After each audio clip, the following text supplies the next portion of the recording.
میرا نام سبحان اللہ ہے. میں ضلع لذیر لور کے ایک چھوٹے گاؤں وادی لقمان باندہ سے تعلق رکھتا ہوں. میں BS political science 6th semester کا طالب علم ہوں. 2009 میں ہمارے گھر میں ایک کھلونا نما بم بلاسٹ ہوئی تھی، جس کے نتیجے میں میرے خاندان کے 9 افراد جان بحق ہو گئے تھے.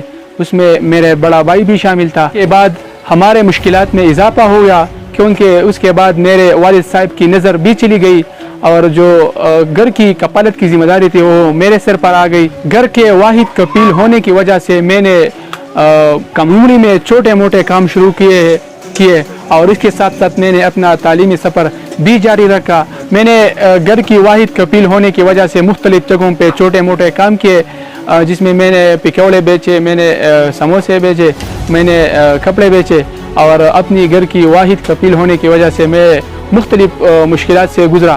تعلیمی سفر کے دوران میں نے مختلف جگہوں پہ نوکری کے لیے اپلائی کی، لیکن کسی نے میری نہیں سنی.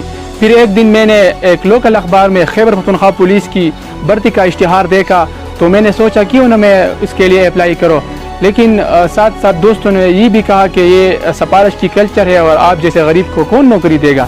لیکن پھر بھی میں نے اپلائی کی اور ٹیسٹ کے لیے تیاری شروع کی. عید سے پہلے ایک دن معمول کے مطابق میں اپنے ڈبے پہ تھا کہ اچانک مجھے پولیس لائن تمرگرہ سے کال آئی کہ آپ نے ٹیسٹ پاس کیا ہے اور آپ کو خیبر پختونخوا پولیس میں انٹرویو کے لیے شارٹ لسٹ کیا گیا ہے، جس کی مجھے بے حد خوشی ہوئی. اور یہ خبر میرے اور میرے گھر والوں کے لیے عید سے پہلے عید جیسے تھی. اگلے دن DPO صاحب نے ہمیں اپنے آفس میں بلایا اور اس نے ہمیں بہت عزت دی. ہمیں اپنے ہاتھوں سے اس نے ہمارے اپوائنٹمنٹ آرڈر دے دیے اور ساتھ ساتھ اس نے ہمیں ایک بہترین اور ایک مثالی پولیس بننے کی ہدایت بھی دی اور ہمیں حوصلہ دیا کہ آپ اب ہمارے اس پولیس کا ایک حصہ بنے ہوئے ہو.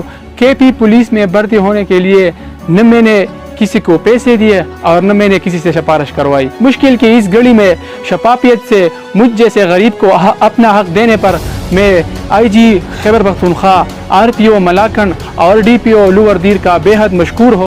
انشاءاللہ خون کے آخری قطرے تک میں اس ملک کے لیے لڑوں گا اور میں کسی بھی قربانی سے دریغ نہیں کروں گا، چاہے وہ جسمانی قربانی ہو اور چاہے وہ مالی قربانی ہو.